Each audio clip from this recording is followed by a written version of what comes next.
See, the neo-colonizer in his diabolical machinations was very clever.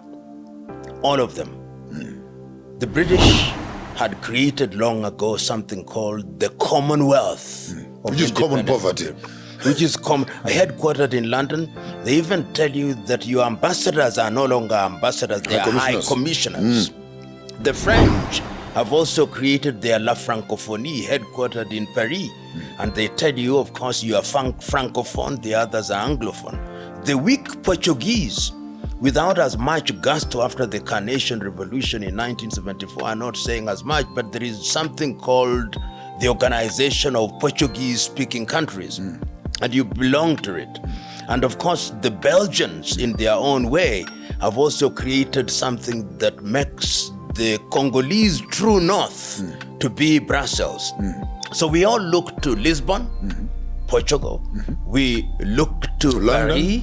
We look to London. And we are happy to be called Lusophone, Anglophone, Francophone. And in that way, our elite are then geared towards seeking approval and even defining your policy on the basis of the neo-colonizer.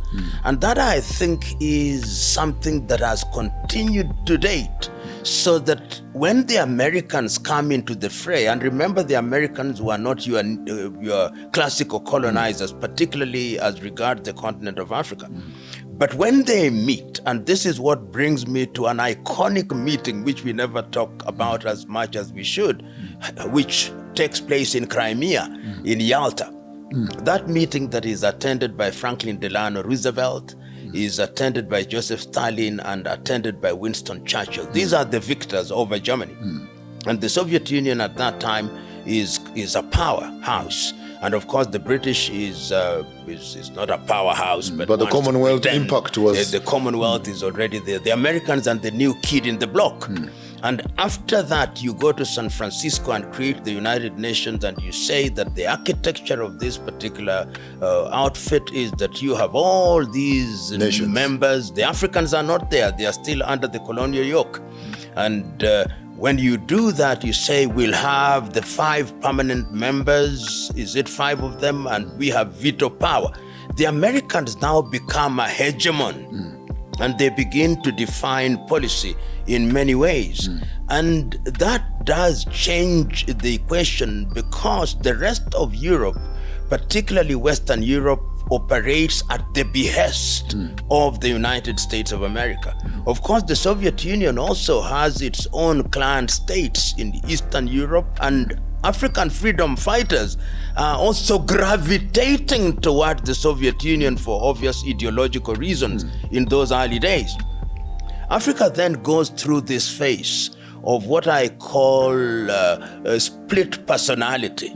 A split personality in the sense that you want to do dalliance with the Americans and the West, but if they don't play ball, you have the Soviet Union on this hand, and that schizophrenia continues until the collapse of the Berlin Wall, during which Europe and America now tell us that there is something called democracy. And that thing called democracy demands that you have multi-party politics.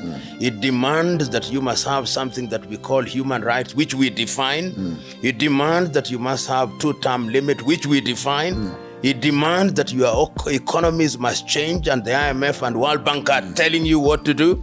We have the WTO rule, and if you behave in a manner that we don't bring accept, you to the table, then we sanction you.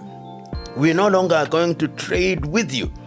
And Africa finds herself in that space, with the consequence that when the structural adjustment systems, the structural adjustment programs fail lamentably, they fail lamentably, we now find our economies are not growing. So we have 2 organizations that are telling us what to do. Moody tells us how moody our currencies are, and McKinsey tells us how badly our economies are failing. And of course, the World Bank and the IMF are there to give us the occasional dole. Now, that is where we are, with the consequence now that we are being summoned periodically to go to this or that capital. And if you look beneath that, Walter Rodney remains so very irrelevant, so that the title can only change if you tweak it a little, not how Europe underdeveloped Africa, but how Europe is continuing to underdevelop Africa. On that, I would like to reflect this concept of forming up of the United Nations, but without meaningfully involving other nations. But you still call them nations anyway. And if you look at through the liberation movements, one of the epitome achievements was to have your government represented on the United Nations. There was some aura around, we are now also aligning. And I think the African thought that by aligning themselves with the colonial system will become sympathetic towards their pain, only to end up walking into the trap where the WTO, IMF, World Bank will then give you loans, which have unreasonable interests in some certain cases. Even when they knew that you have no capacity to pay back those loans, they still give you the loans anyway, and then they junk your state, they junk your currency. But once that happens, then the export of your raw material escalates to figures that you can understand. So it's almost like you devalue a country in terms of their currency. Then you can take anything that you want from that country for almost next to nothing.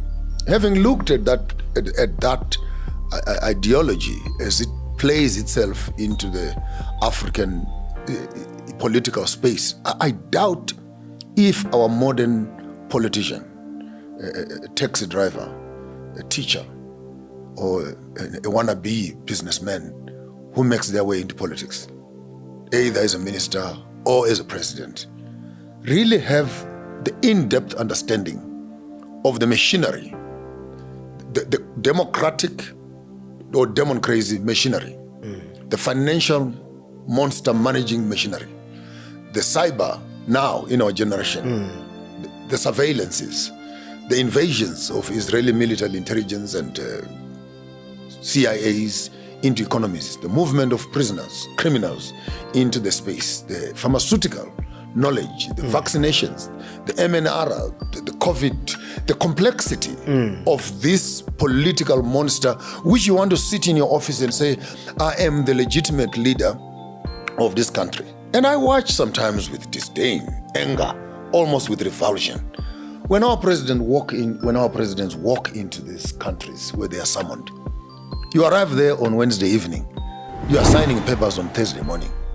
And I wonder if they've really applied their minds to the signing of these papers as to what does it entail. That we can be producing so much steel to date, yet we can't produce a car. We can produce so much lithium, yet we can't produce a battery.